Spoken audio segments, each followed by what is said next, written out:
உலகெங்கும் வாழுகிற தமிழ் உறவுகள் யாவருக்கும் என்றும் எடப்பாடியார் சேனல் வாயிலாக உங்கள் நாஞ்சில் டொமினிக் எனது இதயம் கனிந்த வாழ்த்துக்களையும் வணக்கங்களையும் தெரிவித்துக் கொள்வதில் நான் மட்டற்ற மகிழ்ச்சி அடைகிறேன்.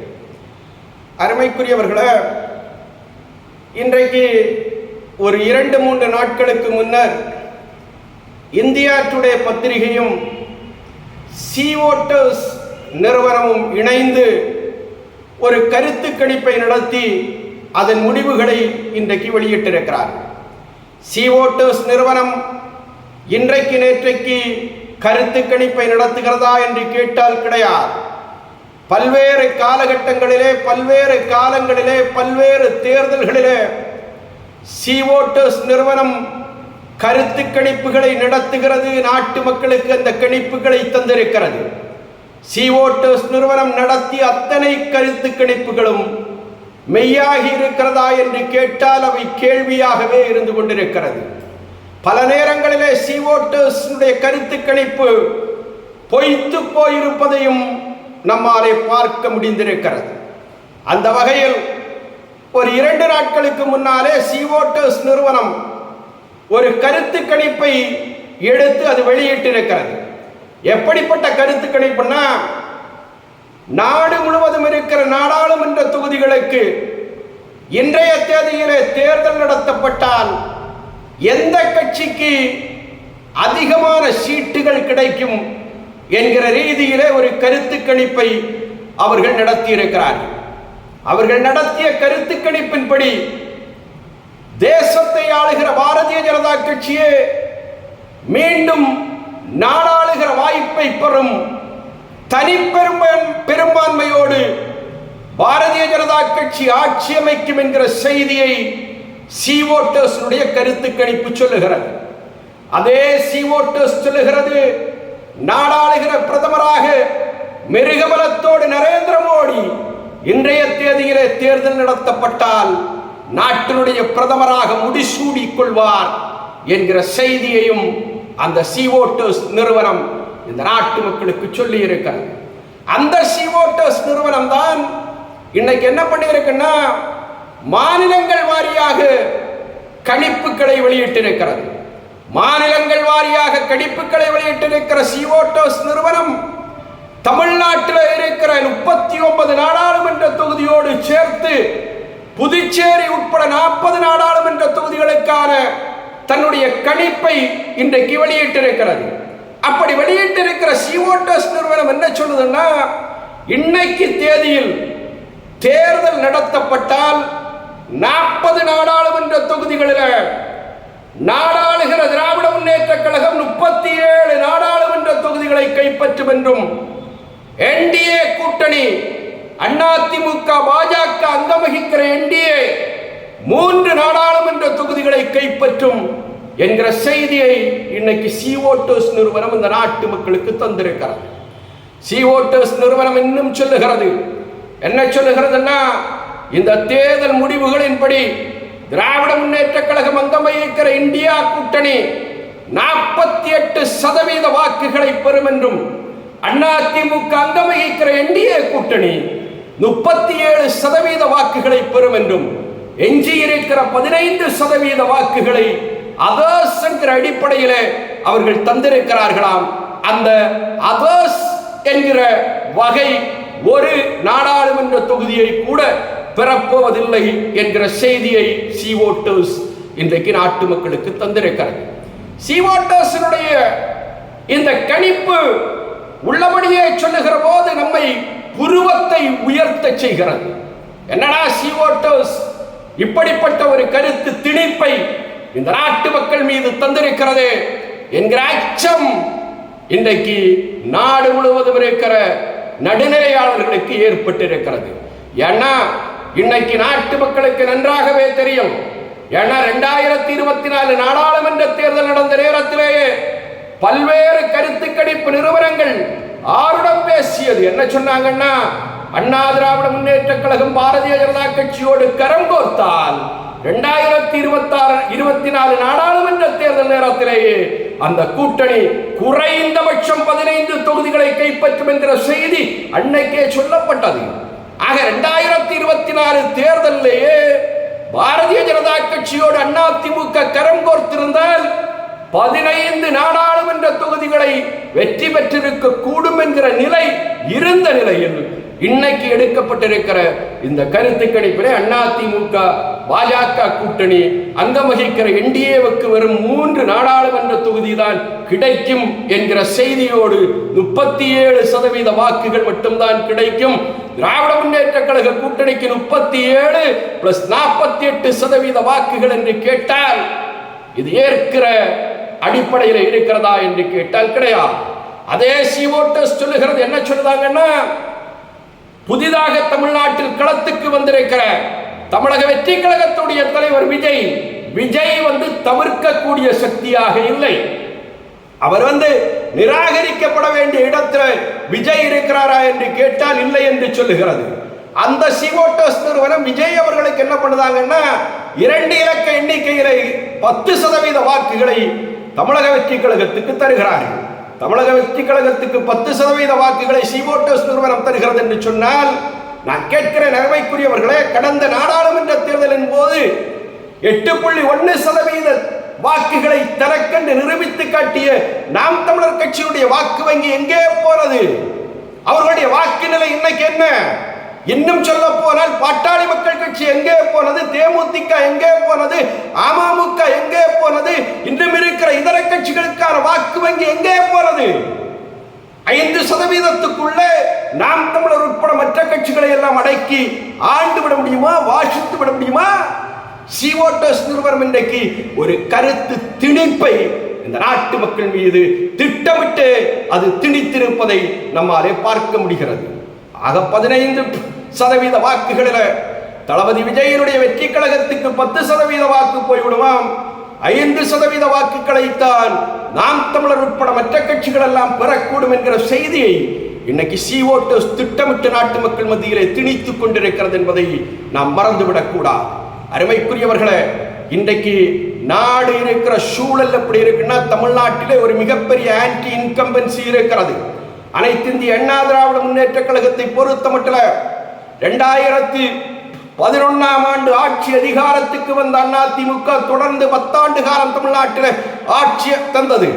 2021 தேர்தல் வருகிற போது அதிமுக தான் கோட்டை கொத்தளத்தில் இருக்கிறது. எங்கள் ஆற்றல் மிகுந்த தலைவர் புரட்சி தமிழர் எடப்பாடியார் அவர்கள் தான் நாடாளுகிற முதலமைச்சர். 10 ஆண்டு கால ஆட்சியிலே ஆன்டி இன்கம்பன்சி இருக்குமா என்று கேட்டால் இருக்கும். ஆக அப்படிப்பட்ட ஆன்டி இன்கம்பன்சி இருந்த நேரத்திலேயும் கூட அதிமுக பாரதிய ஜனதா கட்சி அன்றைக்கு கூட்டணி அமைத்து போட்டியிட்ட என்டிஏ 76 தொகுதிகளை கைப்பற்றியது என்பதை நாட்டு மக்கள் மறந்துவிடக் கூடாது. இந்த கூட்டணி வெற்றி பெற்ற தொகுதிகளில் அதிமுக தன்னந்தனியாக 66 தொகுதிகளில் நாங்கள் வெற்றி பெறுகிறோம். பாரதிய ஜனதா கட்சி 4 தொகுதியும், பாட்டாளி மக்கள் கட்சி 5 தொகுதியும் என்று மொத்தம் 75 சட்டமன்ற தொகுதிகளை 2021 10 ஆண்டு கால ஆன்டி இன்கம்பன்சிக்கு இடையிலேயும் அதிமுக பெற்று அதிமுகவின் ஆற்றல் மிகுந்த பொதுச் செயலாளர் புரட்சி தமிழர் எழுச்சி தமிழர் அண்ணன் எடப்பாடியார் அவர்கள் எதிர்கட்சி தலைவராக இன்னைக்கு உட்கார வைத்த தேர்தல் தான் 2021 சட்டமன்ற தேர்தல் களம் என்பதை நாட்டு மக்கள் மறந்துவிடக் கூடாது. ஆட்சி அதிகாரத்துக்கு திராவிட முன்னேற்ற கழகம் வந்தது. இன்னைக்கு கிட்டத்தட்ட அவர்களுடைய ஆட்சி காலம் முடிவதற்கு இனி ஒரு 8 மாத காலம் தான் எஞ்சி இருக்கிறது. இந்த 8 மாத காலம் எஞ்சி இருக்கிற சூழலில் இன்னைக்கு மிகப்பெரிய ஆன்டி இன்கம்பன்சி இந்த நாடு முழுவதும் ஏற்பட்டிருக்கிறது. எந்த சாராராவது திராவிட முன்னேற்ற கழகத்தின் ஆட்சி அதிகாரத்தை அங்கீகரிக்கிறார்களா, ஆதரிக்கிறார்களா என்று கேட்டால் கிடையாது. கடைக்கோடியிலே இருக்கிற பாமர மக்கள் இன்றைக்கு திராவிட முன்னேற்ற கழக அரசாங்கத்தின் மீது திருப்தியோடு இருக்கிறார்களா என்று கேட்டால் கிடையாது. அரசாங்க ஊழியர்கள் இந்த ஆட்சியின் மீது திருப்தியோடு இருக்கிறார்களா என்று கேட்டால் கிடையாது. எந்த நாட்டு மக்களும் இன்றைக்கு திராவிட முன்னேற்ற கழக அரசாங்கத்தில் திருப்தியாக இல்லை. ஆனால் ஒரே ஒரு கூட்டம் திருப்தியாக இருக்கிறதுன்னா அது திராவிட முன்னேற்ற கழக கூட்டணியிலே அங்கம் வகிக்கிற கூட்டணி கட்சியினுடைய தலைவர்கள் மட்டும் இன்றைக்கு திருப்தியாக இருக்கிறார்கள். ஏன்னா இந்த அரசாங்கம் ஆளுபவர்கள் அவர்களை திருப்தியாக வைத்திருக்கிறது. அவர்கள் எதை கேட்கிறார்களோ அதையெல்லாம் கொடுக்கிறார்கள்.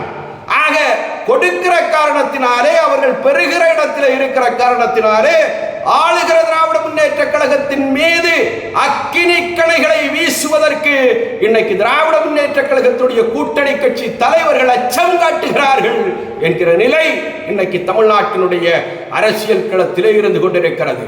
விடுதலை சிறுத்தைகள் கட்சி இன்றைக்கு திராவிட முன்னேற்ற கழக கூட்டணியிலே அங்கம் வகிக்கிறது. நான் கேட்கிறேன், வேங்க வயல் விவகாரத்திலே உங்கள் நிலைப்பாடு என்ன? குடிக்கிற தண்ணீரே மலத்தை கலந்தாரே, இந்த அரசாங்கத்தை தட்டி கேட்கிற வக்கு வகை திராணி தெம்பு விசிகாவுக்கு உண்டா? இன்னைக்கு ஆணவ கொள்ளை விவகாரத்தில் விசிகாவுடைய நிலைப்பாடு என்ன? இன்னைக்கு விசிகாவுடைய கொடி கம்பங்கள் நாடு முழுவதும் வெட்டி சாய்க்கப்படுகிறது. விசிகாவுடைய நிலைப்பாடு என்ன? ஆனால் கொத்தடிமைகளாக மாறி போய் திராவிட முன்னேற்ற கழகம் கொடுப்பதை வாங்கிக் கொண்டு திராவிட முன்னேற்ற கழகத்துக்கு முன்னாலே கைகட்டி கூறி குருவி வாய் வைத்து நிற்கிற ஒரு துர்பாக்கியமான சூழல்ல இன்றைக்கு விசிகா நகர்வதை நம்மாலே பார்க்க முடிகிறதா இல்லையா? மார்க்சியம் பேசுகிற கம்யூனிஸ்டுகள் உங்களுடைய நிலை என்ன? இன்னைக்கு சாம்சங் விவகாரமாகட்டும், பல்வேறு தொழிலாளர் பிரச்சனைகளாகட்டும், அத்தனை பிரச்சனைகளிலேயும் தொழிலாளர்களுக்காக இன்னைக்கு கம்யூனிஸ்டுகள் பேசுகிறார்களா என்று கேட்டால் கிடையாது. எதையும் கண்டுகொள்ளாதவர்களாக திராவிட முன்னேற்ற கழக அரசாங்கத்தை தூக்கி தோளிலே சுமக்குகிற ஒரே ஒரு காரியத்தை மட்டும் செய்கிறவராக அரசியல் களத்தில் இன்னைக்கு கம்யூனிஸ்டுகள் வலம் வருவதை நம்மாலே பார்க்க முடிகிறதா இல்லையா? இன்றைக்கு காங்கிரஸ் நிலைப்பாடு என்ன? பெருந்தலைவர் காமராஜரை திராவிட முன்னேற்ற கழகம் கொச்சைப்படுத்துகிறதே. நான் கேட்கிறேன், திராவிட முன்னேற்ற கழகத்தை எதிர்த்து பேசுகிற தெம்பு திராணி இன்றைக்கு தமிழ்நாடு காங்கிரசுக்கு இருக்கிறதா என்று கேட்டால் கிடையாது. காங்கிரஸ் இன்றைக்கு திராவிட முன்னேற்ற கழகத்தை தோளில் மட்டுமல்ல தலையிலேயும் சேர்த்து தூக்கி சுமக்கிற செயலை இன்னைக்கு செய்து கொண்டிருக்கிறார்கள். ஆக இன்றைக்கு கூட்டணி கட்சிகளை பொறுத்தமட்டில், இந்தியா கூட்டணியிலே அங்கம் வகிக்கிற கட்சிகளை பொறுத்தமட்டில் அவர்களுக்கு நாட்டு மக்களுடைய நலன் குறித்து அக்கறை கிடையாது. தொடர்ந்து இந்த அரசாங்கத்தை பயன்படுத்திக் கொள்ள வேண்டும். இந்த அரசாங்கம் இன்றைக்கு தப்புக்கு மேல் தப்பு செய்து கொண்டு இருக்கிற அரசாங்கமாக இருக்கிறது. தவறுக்கு மேல் தவறு தவறு தவறு என்று சொல்லி மக்கள் விரோத அரசாங்கமாக இருந்து கொண்டிருக்கிற இந்த ஆட்சியாளர்கள் மக்கள் மீது இருக்கிற வெறுப்புகளை எல்லாம் இவர்கள் சம்பாதிக்கிறார்கள். ஆனால் நலன்களை பெற்றுக் கொள்ளுகிற, பகிர்ந்து கொள்ளுகிற இடத்துல கூட்டணி கட்சிகள் இருந்து கொண்டிருக்கிறதாக பழியும் பாவத்தையும் திமுக சுமக்கிறது.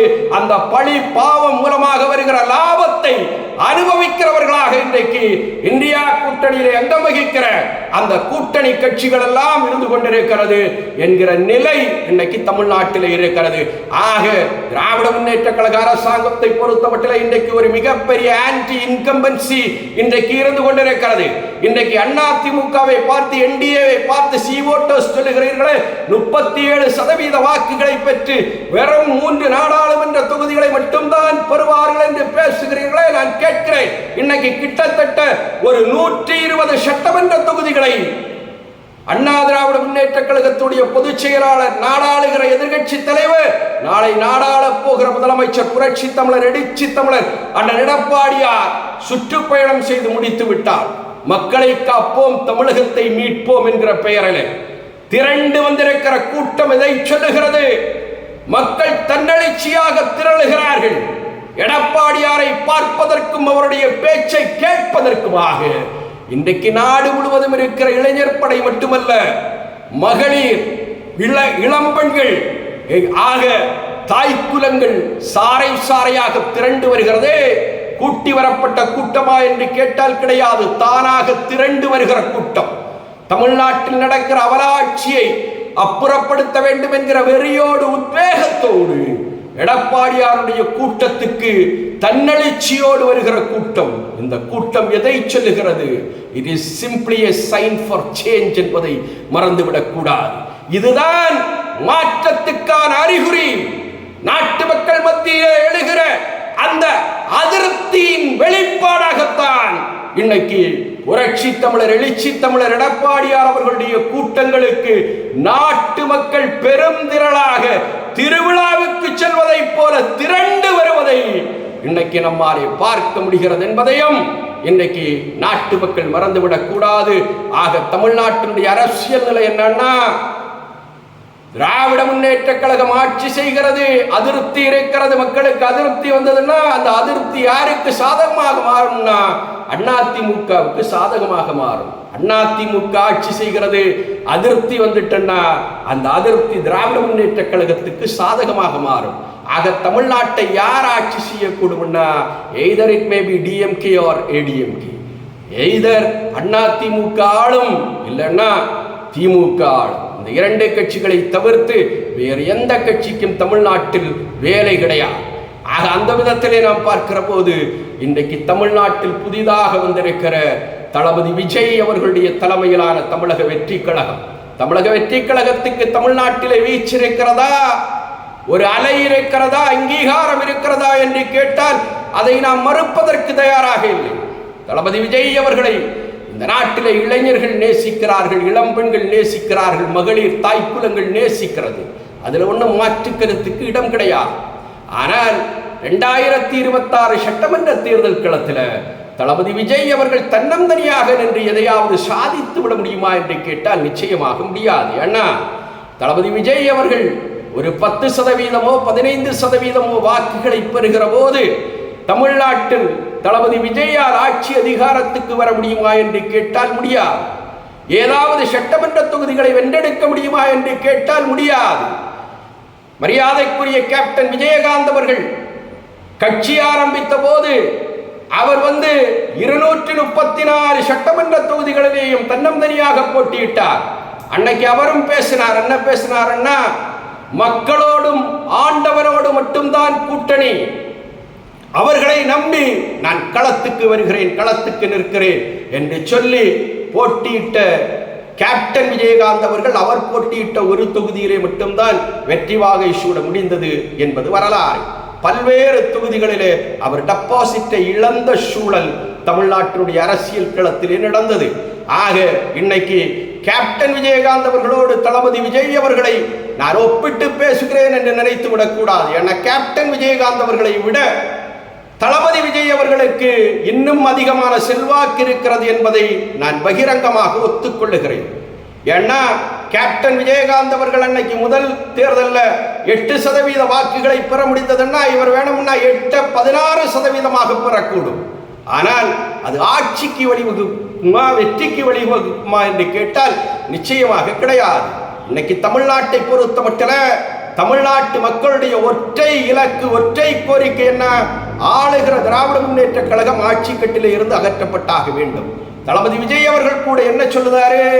தமிழ்நாட்டிலே தமிழ்நாட்டை சுரண்டி பிழைக்கிற, கொள்ளையடித்து கொளுத்து போய் கிடக்கிற ஒரு குடும்ப ஆட்சி திராவிட முன்னேற்ற கழகம் அப்புறப்படுத்தப்பட்டாக வேண்டும் என்கிற செய்தியைத்தான் அவர் நாட்டு மக்களுக்கு சொல்லுகிறார். அரசியல் எதிரியாக திராவிட முன்னேற்ற கழகத்தை பிரகடனப்படுத்துகிற தளபதி விஜய் அவர்கள் தன்னுடைய கொள்கை எதிரியாக பாஜகவையும் இன்றைக்கு நாட்டு மக்களுக்கு சொல்லுகிறார். ஆக நமக்கு ஒன்றும் அதிலே கருத்து வேறுபாடு இல்லை. ஆக தமிழ்நாட்டை பொறுத்த மட்டும் நமக்கு எது முக்கியமாக இருக்கிறதுன்னா, இன்னைக்கு உங்களுடைய அரசியல் எதிரி மட்டுமல்ல, அதிமுகவுடைய அரசியல் எதிரி மட்டுமல்ல, ஒட்டுமொத்த தமிழ் நலன் விரும்புகிற மக்களுடைய எதிரியாக இருக்கிற திராவிட முன்னேற்ற கழகம், மக்களை வஞ்சிக்கிற திராவிட முன்னேற்ற கழகம், மக்களுக்கு எதிராக அதிகாரம் செலுத்துகிற திராவிட முன்னேற்ற கழகம், குடும்ப ஆட்சியை நிலைநிறுத்த துடிக்கிற திராவிட முன்னேற்ற கழகம், தன்னுடைய வாரிசை பட்டாபிஷேகம் நடத்தி மகிழ வேண்டும் என்கிற முயற்சியோடு காய் நகர்த்துகிற திராவிட முன்னேற்ற கழகம், அந்த திராவிட முன்னேற்ற கழகம் 2026 கோட்டை கொத்தளத்துக்கு வர வேண்டுமா என்கிற கேள்விக்கு நாட்டு மக்கள் பதில் சொல்ல போகிற தேர்தலாகத்தான் 2026 தேர்தல் அமையும் என்பதிலே மாற்று கருத்துக்கு இடம் கிடையாது. ஆக தேர்தலை பொறுத்த மட்டும் இன்னைக்கு தமிழ்நாட்டில் அண்ணா திராவிட முன்னேற்ற கழகம் என்கிற கட்சி மட்டும்தான் திராவிட முன்னேற்ற கழகத்தை ரீப்ளேஸ் செய்யக்கூடிய இடத்தில் இருக்கிறது என்பதையும் தளபதி விஜய் அவர்கள் மறந்துவிடக் கூடாது. ஏன்னா பாரம்பரியமாக அதிமுக 30% வாக்குகளை கையிலே வைத்திருக்கிறது. வேணா சில அரசியல் விமர்சகர்கள் பேசலாம், பொலிட்டிக்கல் அனாலிஸ்ட் சொல்லலாம், அதிமுகவுக்கு 21% வாக்கு தான் இருக்குது, அதெல்லாம் ஏற்றுக்கொள்ளக்கூடிய இடத்தில் கிடையாது. அதிமுகவுக்கு இரட்டை இலைக்கு பாரம்பரியமாக 30% வாக்குகள் அரசியல் களத்தில் இருக்கிறது. இன்னைக்கு என்டிஏ கூட்டணி, பாரதிய ஜனதா கட்சி, இன்னும் பிற கட்சிகள், பாட்டாளி மக்கள் கட்சி உள்ளிட்ட கட்சிகள் உள்ளே வருகிற போது அதிமுகவுடைய வலிமை பெருகும். ஆக அந்த நேரத்தில் அருமைக்குரிய நம்முடைய வெற்றி கழகத்துடைய தலைவர் மதிப்பிற்குரிய தளபதி விஜய் அவர்களே, தமிழ்நாட்டில் ஆன்டி இன்கம்பன்சியை ஆதரிக்கிற மக்கள், தமிழ்நாட்டில் திராவிட முன்னேற்ற கழகத்தின் மீது இருக்கிற அந்த வெறுப்பை அறுவடை செய்ய துடிக்கிற மக்கள், அவர்களுடைய வாக்குகளை பிளக்கிற இடத்துக்கு தயவு கூர்ந்து உங்களை நீங்கள் ஆளாக்கி கொள்ள வேண்டாம் என்று உங்களை வேண்டி விரும்பி பணிந்து கேட்டுக்கொள்ளுகிறோம். வேணா 2026 தேர்தலை பொறுத்த மட்டும் ஆட்சி மாற்றத்துக்கான தேர்தல். அந்த ஆட்சி மாற்றத்தை தருகிற தகுதி உள்ள ஒரே கட்சியாக தமிழ்நாட்டில் இருப்பது அண்ணா திராவிட முன்னேற்ற கழகம், இரட்டை இலை சின்னம் மட்டும்தான். ஆக அதிமுகவை தன்னுடைய கரங்களிலே ஏந்தி கொண்டு இரட்டை இலை சின்னத்தை நாட்டு மக்களுக்கு காட்டிக்கொண்டு வலம் வருகிறாரே அண்ணா திராவிட முன்னேற்ற கழகத்தில் இருக்கிற 1.5 கோடி தொண்டனால் ஏற்றுக்கொள்ளப்பட்ட ஆற்றல் மிகுந்த பொதுச் செயலாளர் புரட்சி தமிழர் அண்ணன் எடப்பாடியார் அவர்தான் நாடாளுகிற முதலமைச்சர். இதுதான் 2026க்கான செய்தி என்பதை தயவு கூர்ந்து தளபதி விஜய் அவர்களும் விஜய் அவர்களுடைய அன்பு தம்பிகளும் தங்கைகளும் மனதிலே வைத்துக் கொள்ள வேண்டும். 2026 தேர்தல் தளபதி விஜய்க்கான தேர்தல் அல்ல. விஜய் அவர்கள் you can just B A game changer, விளையாட்டின் முடிவை மாற்றுகிறவராக மட்டும் தளபதி விஜய் அவர்கள் 2026 தேர்தலை பயன்படுத்திக் கொள்ள வேண்டும். அதிமுகவுக்கு அணில் உதவுவதை போல நீங்கள் உதவி செய்ய வேண்டும். உங்களுக்கு காலம் இருக்கிறது, வயது இருக்கிறது, இன்னும் பல்வேறு தேர்தல்கள் இருக்கிறது. இந்த நாடும் நாட்டு மக்களும் உங்களை ஆதரிப்பார்கள். ஒளிமயமான எதிர்காலம் தாவேக்காவினுடைய தலைவர் மரியாதைக்குரிய தளபதி விஜய் அவர்களுக்காக காத்திருக்கிறது என்பதை நான் பணிவோடு பதிவு செய்ய கடமைப்பட்டிருக்கிறேன். ஆனால் 2026 தேர்தலிலே மட்டும் தயவு செய்து தனியாக போட்டி என்கிற முடிவை எடுத்து நீங்கள் தவறு செய்துவிட வேண்டாம். அதிமுகவை ஆதரியுங்கள், ஆட்சி மாற்றத்துக்காக உங்கள் பங்களிப்பை தாருங்கள். திராவிட முன்னேற்ற கழகத்தை வீட்டுக்கு அனுப்புவதற்கு அதிமுகவின் ஆற்றல் மிகுந்த பொதுச் செயலாளர், ஒட்டுமொத்த தமிழக மக்களுடைய ஏகோபித்த நம்பிக்கையாக திகழ்கிற மரியாதைக்குரிய எங்கள் பொதுச் செயலாளர் புரட்சி தமிழர், எழுச்சி தமிழர் அண்ணன் எடப்பாடியார், தமிழக மக்களுடைய தகப்பன் சாமியாக வலம் வருகிற பழனிசாமி அவர்களுக்கு உங்களுடைய மேலான ஆதரவு கரங்களை தாருங்கள் தாருங்கள் தாருங்கள் என்று உங்களை வேண்டி விரும்பி கேட்டு, அருமைக்குரியவர்களே, CO2 நிறுவனம் அல்ல, எந்த நிறுவனம் வாக்கு கருத்து கணிப்பு என்கிற பெயரிலே கருத்து திணிப்புகளை தமிழ்நாட்டில் செய்தாலும் கூட 2026 தேர்தல் இந்த கருத்து திணிப்புகளை பிரதிபலிக்காது. அது ஆட்சி மாற்றத்தை உருவாக்குகிற தேர்தலாகத்தான் இருக்கும். அண்ணா திராவிட முன்னேற்ற கழகம் கோட்டை கொத்தளத்துக்கு வருவதை எந்த கொம்பனாலும் தடுத்து நிறுத்த முடியாது என்கிற தேர்தல் தான் 2026 சட்டமன்ற தேர்தல். நாடாளுகிற முதலமைச்சராக கோட்டை கொத்தளத்துக்கு எங்கள் ஆற்றல் மிகுந்த தலைவர் புரட்சி தமிழர், எழுச்சி தமிழர் அண்ணன் எடப்பாடியார் அவர்கள் வருவார், வந்தே தீருவார். இது நாடும் நாட்டு மக்களும் தருகிற கட்டளை கட்டளை கட்டளை என்பதை சொல்லி செவிமடுத்த நல்லுள்ளம் படைத்த தோழர்களுக்கு நன்றி சொல்லி விடைபெறுகிறேன். அண்ணா நாமம் வாழ்க, புரட்சி தலைவர் நாமம் வாழ்க. நான் வணங்குகிற தெய்வம் புரட்சி தலைவி அம்மா புகழ் ஓங்குக. வாழ்க புரட்சி தமிழர், எழுச்சி தமிழர் அண்ணன் எடப்பாடியார். நன்றி, வணக்கம்.